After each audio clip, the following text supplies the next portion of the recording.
രജകൻ ഉളിയന്നൂർത്തച്ഛനും പിന്നെ നമസ്കാരം. ഗായത്രി നമ്പൂതിരി സഭ ആർദ്രാമൃതം ചാനലിലേക്ക് ഏവർക്കും സ്വാഗതം. പറയിപെറ്റ പന്തിരുകുലം, ആ 12 മക്കളിൽ അകവൂർ ചാത്തനെ പറ്റിയാണ് ഇന്ന് ഞാനിവിടെ സംസാരിക്കുന്നത്. ദിവ്യശക്തിയും ജ്ഞാനവും കൊണ്ട് സാധാരണ മനുഷ്യപരിധികളെ അതിലംഘിക്കുന്ന ഒരു കഥാപാത്രമാണ് പറയിപെറ്റ പന്തിരുകുലത്തിലെ അകവൂർ ചാത്തൻ. അച്ഛനും അമ്മയും ഉപേക്ഷിച്ച കുഞ്ഞിനെ ഒരു ചെറുമൻ കണ്ടെത്തി ചാത്തൻ എന്ന് പേരിട്ടു. പിന്നീട് ഈ കുട്ടി വളർന്നപ്പോൾ വെള്ളാരപ്പള്ളി അകവൂർ മനക്കിലെ കാര്യസ്ഥനായി. അങ്ങനെ ചാത്തൻ അകവൂർ ചാത്തനുമായി. അകവൂർ ചാത്തൻ ഇപ്പൊ ഇവിടുത്തെ കാര്യസ്ഥനായിരുന്നു എന്നല്ലേ പറയണത്? അതെ. ചാത്തൻ ഇവിടെ ഇതുപോലെ തന്നെ ഈ നമ്പൂതിരിപ്പാട് പുഴക്കടവിലെ കുളിക്കാൻ പോയി. അപ്പൊ ഇതുപോലെ ഒരു കുട്ടിയെ ഇവിടെ കണ്ടു. അപ്പൊ ഈ കുട്ടി എന്തെങ്കിലും പ്രസവിച്ച തീരെ താമസിക്കാതെ ഉപേക്ഷിച്ചു. അപ്പൊ അദ്ദേഹം എന്തെങ്കിലും ആ കുട്ടി വായിക്കാനോട് പറഞ്ഞു. അതെ, അങ്ങനെ ഈ കുട്ടിയെ ഇവിടെ എടുത്ത് വളർത്തി എന്നുള്ളതാണ്. ഇവിടുത്തെ കുടുംബാംഗമായിട്ടല്ല, ഇവിടെ എടുത്ത് വളർത്തി. അപ്പൊ ആ കുട്ടി കുറെ കൂടി പ്രായമായപ്പോ ആദ്യം ഒരു ബാല്യക്കാരന്റെ കൊല്ലയായിരുന്നു. കുറെ കഴിഞ്ഞപ്പോ ആ ആളുടെ ബുദ്ധിമുട്ടുള്ളത് ഒരു കാര്യസ്ഥനായി, പിന്നെ ഒരു ഉപദേശകനായി മാറി. അങ്ങനെ ഈ ചാത്തന് വല്ല പാണ്ഡിത്യമുണ്ട്. അപ്പൊ ആ ചാത്തന് അങ്ങനെ ഒരു ഉപദേശകനായി മാറുകയാണ്. അങ്ങനെ വന്നപ്പോഴേ ഇവിടെ ഒരു അമ്പലം കണ്ടു, ചാത്തന്റെ അമ്പലം. അപ്പൊ ആ അമ്പലത്തിൽ എന്തെങ്കിലും വിശേഷ ദിവസങ്ങളുണ്ടോ, അല്ലെങ്കിൽ അങ്ങനെ വല്ലതും ഉണ്ടോ? ഈ അമ്പലം ശരിക്കും ആദ്യകാലത്ത് നാലുകെട്ടിന്റെ ഉള്ളിൽ എടുക്കിയുള്ള പ്രദേശത്തേക്കായിരുന്നു. അതിപ്പോ ആ നാലുകെട്ടൊക്കെ പൊളിച്ചപ്പോ അതേ സ്ഥാനത്ത് അമ്പലാക്കി.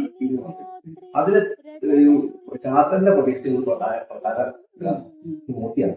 ആ മൂർത്തി ഈ പറഞ്ഞ ഇവിടെ തിരുവരാജമ ക്ഷേത്രത്തിൽ നടന്നത് ഇവിടുന്നാണ് ആദ്യമായി ഭഗവതിയുടെ നടക്കിലെ വിളക്ക് കൊണ്ടുപോയിട്ടാണ്. അതുപോലെ തന്നെ തിരുവാഭരണം പോലെ ഇവിടുന്നാണ് എഴുന്നേറ്റ്. അതായത് നമ്മുടെ കുടുംബമുഖ ക്ഷേത്രമായിരുന്നു. ഇപ്പോഴും അതേ ക്ഷേത്രമാണ്. അവിടെ ചില തടങ്ങളൊക്കെ ഉണ്ട്. ആ തടങ്ങൾ കഴിഞ്ഞ് നടക്കോട്ട് കഴിഞ്ഞാൽ അവിടെ നിന്ന് ദീപം ഇവിടേക്ക് പോയി.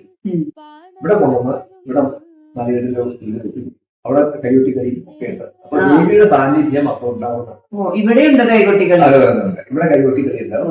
അപ്പൊ അതിന് ഇപ്പൊ ദേവി ഒപ്പം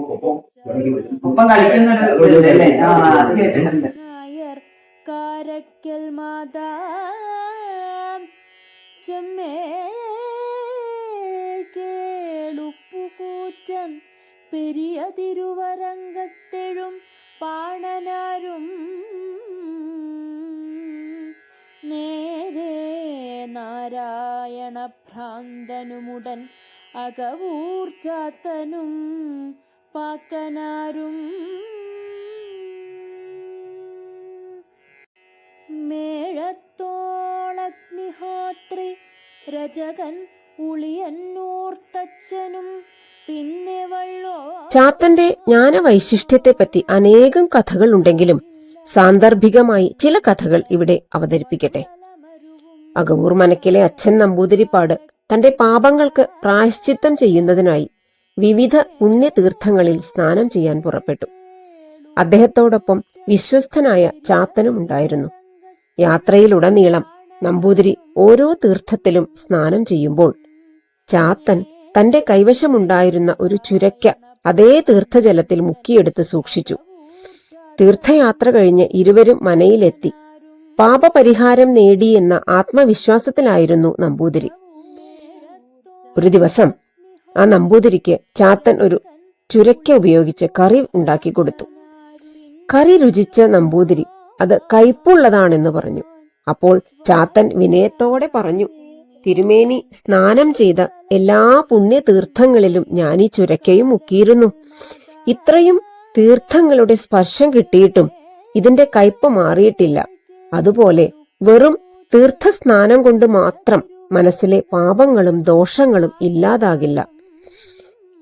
യഥാർത്ഥ പാപമോചനത്തിന് ആത്മാർത്ഥമായ പശ്ചാത്താപവും മനഃശുദ്ധിയും അനിവാര്യമാണ്. ചാത്തന്റെ ഈ വാക്കുകൾ നമ്പൂതിരിക്കൊരു വലിയ തിരിച്ചറിവായി. ഈ തത്വം നമ്പൂതിരിയെ ബോധ്യപ്പെടുത്തുകയായിരുന്നു ചാത്തൻ ഈ പ്രവൃത്തിയിലൂടെ ചെയ്തത്. അതുപോലെ പരബ്രഹ്മ സാക്ഷാത്കാരവുമായി ബന്ധപ്പെട്ട കഥാഘട്ടങ്ങൾ യഥാർത്ഥ ആത്മശുദ്ധിയും തികഞ്ഞ ഭക്തിയും തമ്മിലുള്ള വ്യത്യാസത്തെ വെളിവാക്കുന്ന ഒരു സന്ദർഭം കൂടി ചാത്തന്റെ ജീവിതവുമായി ചേർത്തു വെക്കാറുണ്ട്. അകവൂർ മനക്കിലെ നമ്പൂതിരി എന്നും ഉച്ചവരെ പൂജ ചെയ്യുക പതിവായിരുന്നു. ഒരു ദിവസം അങ്ങ് ആരെയാണ് ഇത്രയും നേരം പൂജിക്കുന്നത് എന്ന ചാത്തന്റെ ചോദ്യത്തിന് പരബ്രഹ്മത്തെ എന്നായിരുന്നു നമ്പൂതിരിയുടെ ഉത്തരം.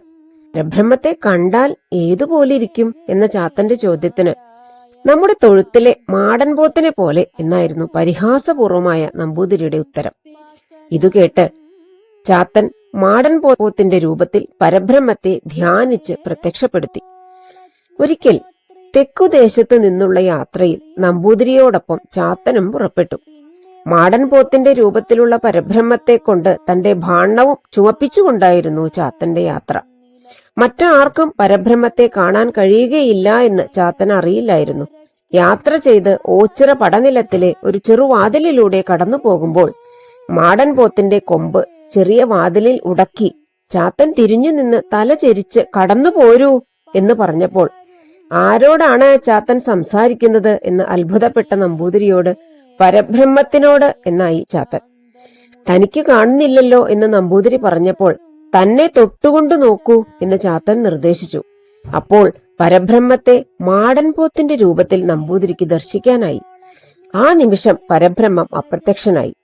ഇനി താൻ കൂടെ പരബ്രഹ്മമില്ലാതെ തിരിച്ചില്ല എന്ന് തീരുമാനിച്ച ചാത്തൻ പരബ്രഹ്മത്തെ ധ്യാനിച്ച് ഓച്ചിറയിൽ തന്നെ കഴിച്ചുകൂട്ടിയെന്നും ഓച്ചിറ പടയിൽ ചേർന്ന് പൊരുതി മരിച്ചു എന്നുമാണ് ഐതിഹ്യം.